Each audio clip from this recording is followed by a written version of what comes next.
Hello friends, నేను రాజు గారు. వైఎస్ఆర్సీపీ వైఎస్ఆర్సీపీకి సంబంధించినటువంటి అధినాయకుడు ఎట్లుంటాడో వాళ్ళకి సంబంధించిన కార్యకర్తలది కూడా అదే తరహా. అందుకే పెద్దవాళ్ళు అంటారు, నాయకుడు ఎలాంటి వాడో వెనకాల ఉన్న ఫాలోవర్స్ కూడా అలాగే ఉంటారని. వైఎస్ఆర్సీపీకి సంబంధించినటువంటి సోషల్ మీడియా లాంటి సోషల్ మీడియా దేశంలోనే లేదు. ఎంత భయంకరంగా పోస్టులు పెడతారంటే వాళ్ళు, వీళ్ళని మించిన వాళ్ళు ఇంకొకరు ఉండరు అనేది మనకు స్పష్టంగా కనబడతా ఉంది. ప్రతి చిన్న విషయాన్ని భూతద్దంలో వేసి చూపించడమే కాకుండా కాంట్రవర్సీ చేసి దాన్ని వైరల్ అయ్యేందుకు లక్షల రూపాయలు కూడా ఖర్చు పెడతారు. దీనంతా భయంకరమైన నీచమైన సోషల్ మీడియా ఇంకొకటి లేదు. 2019 ఎన్నికలకు ముందు ప్రశాంత్ కిషోర్ వేసిన ఒక స్టోన్ ఇప్పుడు కొండైపోయింది. 2019 ఎన్నికల్లో పవన్ కళ్యాణ్, చంద్రబాబు ఒక్కటే అనే ఒక దుర్మార్గమైన ప్రచారాన్ని చేసి ఆ రోజున లబ్ధి పొందారు. ఇక 2024 ఎన్నికల విషయానికి వస్తే పవన్ కళ్యాణ్, చంద్రబాబు ఇద్దరు కలిస్తే రాష్ట్రాన్ని నాశనం చేస్తారనే మరో ప్రాపగండను క్రియేట్ చేసి ఆఖరికి జనాల చేత పంగనామాలు పెట్టించుకున్నారు. అంటే 11 సీట్లకు పరిమితమయ్యారు. ఇక పవన్ కళ్యాణ్ గారిని పదే పదే ముగ్గురు పిల్లలు, నలుగురు పిల్లలు అంటూ చండాలమైన కామెంట్లు. ఇక వైఎస్ఆర్సీపీకి సంబంధించినటువంటి అధినాయకుడు మొదలుకొని వాళ్ళ సోషల్ మీడియాలో పనిచేసే కార్యకర్తల దాకా ముద్దుగా వీళ్ళను పేటీఎం అంటారు.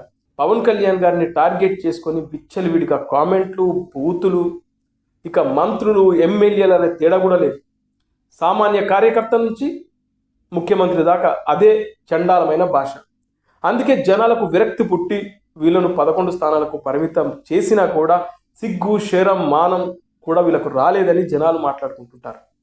ఇక ఎన్నికలు అయిపోయాయి, 11 స్థానాలకు పరిమితం అయిపోయిన తర్వాత నాన్న వీళ్ళకు బుద్ధి జ్ఞానం వస్తుంది, అర్థం చేసుకుంటారు, మనం చేసిన తప్పులేంటి, అరే ఇకనైనా అలాంటి తప్పులు చేయకూడదు అని గ్రహిస్తారేమో అనుకుంటే, అబ్బే మేము అలాంటి బ్రీడు బ్లడ్ మాది కాదు, మాదంతా అందే సైకో బుద్ధే అనే విధంగా చండాలంగా నీచంగా సోషల్ మీడియాలో పోస్టులు.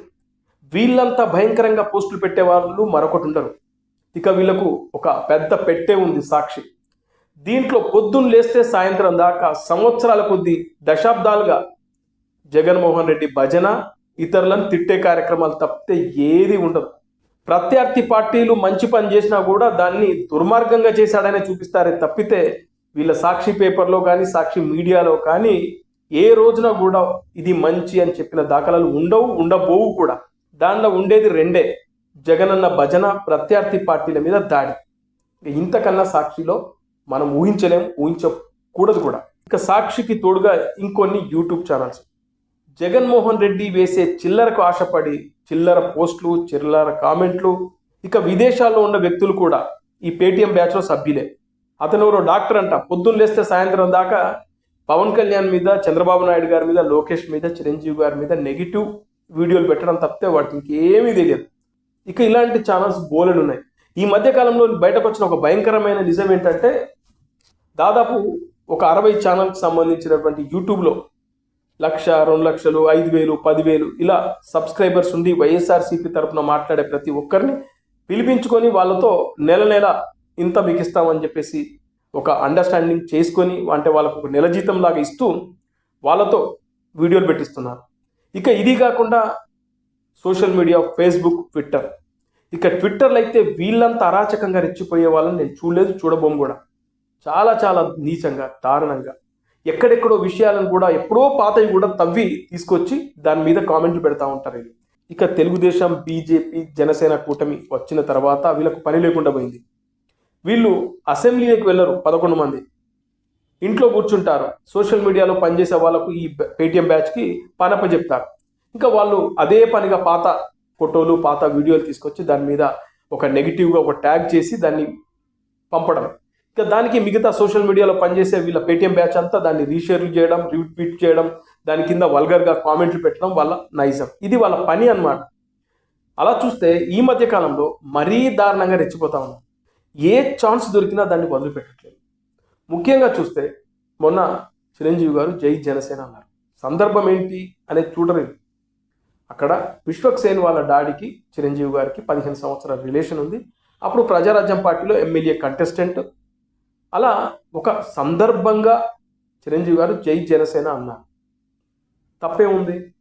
ఒక వ్యక్తికి మాట్లాడే స్వేచ్ఛ హక్కు లేదా? ఏం మాట్లాడాలో మీ పర్మిషన్ తీసుకునే మాట్లాడాలా? చిరంజీవి గారు జై జనసేన అన్న పాపానికి ఘోరంగా ట్రోల్ చేశారు. పొద్దున్న నుంచి లేస్తే సాయంత్రం దాకా వాళ్ళకి సంబంధించిన అనుకూలంగా ఉండే మీడియా సంస్థలు, యూట్యూబ్ ఛానల్స్, ట్విట్టర్, ఫేస్బుక్లలో ట్రెండ్ చేసే కార్యక్రమాలు చేశారు. ఈ ట్రెండ్ చేయడానికి ట్విట్టర్కు లక్షల రూపాయలు కట్టి మరీ ట్రెండ్ చేస్తున్నారంటే వీళ్ళ సైకో బుద్ధిని చూస్తూ ఉంటే అసహ్యం వేస్తుంది, ఉమ్మేయాలనిపిస్తుంది అంటున్నారు జనాలు.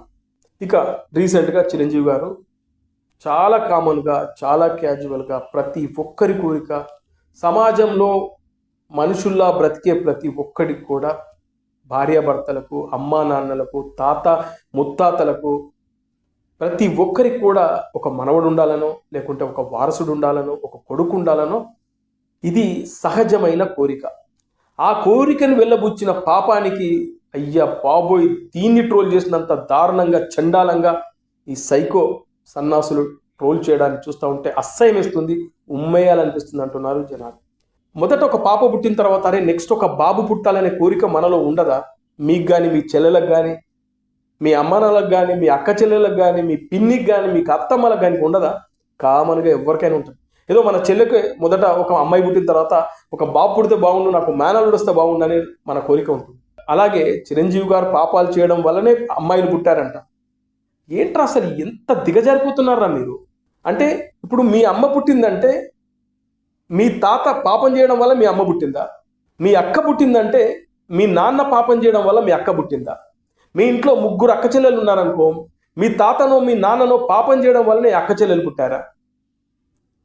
అసలు నీకు ఆడపిల్ల పుట్టిందంటే నువ్వు పాపాలు చేయడం వల్లనే ఆడపిల్ల పుట్టిందా? ఎందుకురా ఇంత దారుణంగా తయారయ్యారు? ఆయన ఒక కోరికను వెళ్ళబుచ్చితే మీరు దాని వెనకాల దరిద్రంగా, నీచంగా, ఇష్టానుసారంగా కామెంట్లు పెట్టడం, పోస్టులు చేయడం ఏంట్రా వెదవల్లారా అని పబ్లిక్ వీళ్ళ మీద ఉమ్మేస్తూ ఉంటే సిగ్గు శరం ఇంకా రావట్లేదు. అరే సర్వసాధారణం రా, ఒక ఇంట్లో ముగ్గురు నలుగురు ఆడపిల్లలు ఉన్న తర్వాత ఒక బాబును కోరుకోవడం అనేది సర్వసాధారణం. మనం కోరుకోగానే జరుగుతాయని కూడా లేదు. వాళ్ళ తలరాత, వాళ్ళ అదృష్టం. ఒక్కొక్క ఇంట్లో అందరూ మగపిల్లలే పుడతారు, అయ్యో మాకు ఒక ఆడపిల్ల పుట్టితే బాగుండని కోరుకుంటారు. ఇది మనిషి సహజ లక్షణం. దీన్ని కూడా అర్థం చేసుకోకుండా దీన్ని కూడా ట్రోల్ చేస్తున్నారంటే మీ విజ్ఞత వదిలేయాలా? మా మనస్తత్వాలు ఇంతే, మా సైకోలని తిట్టి వదిలేయాలా? అర్థం కాని పరిస్థితి. ఇక దీని మీద నేను వీడియో పెట్టిన తర్వాత ఒక దుర్మార్గుడు, ఒక నీచమైన వెధవ మా అమ్మను గలీజ్గా తిడుతూ నా కింద కామెంట్ పెట్టాడు. నిజంగా మీరు వేస్ట్ ఫెలోస్ రా, మీరు సన్నాసులు రా, మీరు నిజంగా చెప్తారా, మీరు సన్నాసులు, దుర్మార్గులు మీరు. నేను ఎప్పుడు వీడియో చేసినా కూడా నా లిమిటేషన్లో హద్దులు దాటకుండా నేను వాడు వీడు కూడా నేను అనడానికి భయపడతాను, ఇబ్బంది పడతాను, ఎందుకు మనం వాళ్ళని తిట్టాలని. కానీ మీరు పెట్టిన పోస్టు చూసిన తర్వాత నాకు చిరాకేస్తూ ఉంది. ఇంత దారుణంగా ఏంట్రా? అందుకే మిమ్మల్ని ఎలా తిడుతున్నారంటే జనాలు, పబ్లిక్ ఎలా తిడుతున్నారంటే, మొన్న సంక్రాంతికి వచ్చామనే సినిమాలో బుల్లిరాజు అనే ఒక క్యారెక్టర్ ఉంటుంది, ఆ బాబు ఉంటాడు. ఆ బాబుకు సంబంధించిన ఒక దాన్ని మీమ్ చేసి మిమ్మల్ని గట్టిగా ఆడేసుకుంటున్నారు జనాలు. అది నేను వెనకాల స్క్రీన్స్ లేస్తున్నాను చూడు, చదువుకొని సిగ్గుశరం తెచ్చుకోండి మీరు.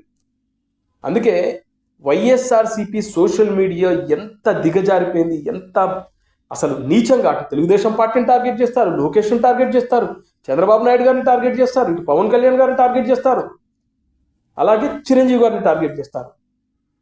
అసలు మీ పార్టీకి మళ్ళీ భవిష్యత్తు ఉంటుందనుకుంటున్నారా ఇలా చేస్తే? ఇప్పటికైనా సిగ్గుశరం తెచ్చుకొని మారండి. సోషల్ మీడియా అనే దాన్ని జాగ్రత్తగా వాడుకొని మనం చేసే పనులు, మంచి పనులని జనాల్లోకి తీసుకెళ్ళాలి. అంతేగాని అవతలి వాళ్ళని టార్గెట్ చేసుకుంటూ, అవతలి వాళ్ళు ఏది మాట్లాడినా దాన్ని నెగిటివ్ కోణంలో చూపిస్తూ. చిరంజీవి గారు ఎన్నో గుప్తదానాలు చేశారు. దమ్ముంటే మీ సాక్షిలో చిరంజీవి గారు చేసిన గుప్తదానాలు ఇవ్వని, లేదా చిరంజీవి గారు చేస్తున్న బ్లడ్ బ్యాంక్ సంబంధించి మంచి పనులు ఇవ్వని. మొన్ననే చిరంజీవి గారి గురించి ఒక మంచి న్యూస్ బయటకు వచ్చింది. శంకర్ మహంత్ అనే ఒక వ్యక్తి, ఆయన భార్య ఇబ్బంది పడితే, చౌబతుకుల్లో ఉంటే ఆమెను తీసుకెళ్ళి అపోలో హాస్పిటల్లో చేర్పించి లక్షల రూపాయలు ఖర్చు అయ్యే వైద్యాన్ని అందించి ఆమెకు పునర్జన్మనిచ్చారు. దాని మీద సాక్షులు వేయండి. దాని గురించి మీరు మీ ఆయా యూట్యూబ్ ఛానల్స్లో, మీ ఫేస్బుక్లలో, మీ ట్విట్టర్లో పెట్టండి దమ్ముంటే. అది పెట్టిన తర్వాత మీరు ఆయన తప్పు చేసినప్పుడు నెగిటివ్గా మాట్లాడండి. అవి చేత కాదు మీకు. మంచి చెప్పడం అనేది మీ బ్లడ్లోనే, సింపుల్గా చెప్పాలంటే. ఇలా విచ్చలవిడిగా చండాలంగా ఇలా నీచంగా పోస్టులు పెట్టడం తప్పితే వైఎస్ఆర్సీపీకి ఇంతకన్నా గొప్పగా ఏమీ తెలియదు అనేది ఫైనల్గా నా అభిప్రాయం. మీరు ఇలాగే ఉన్నారనుకో 11 కాదు, ఆఖరికి ఒక్కటి కూడా మీకు రాదు, గుర్తుపెట్టుకోండి.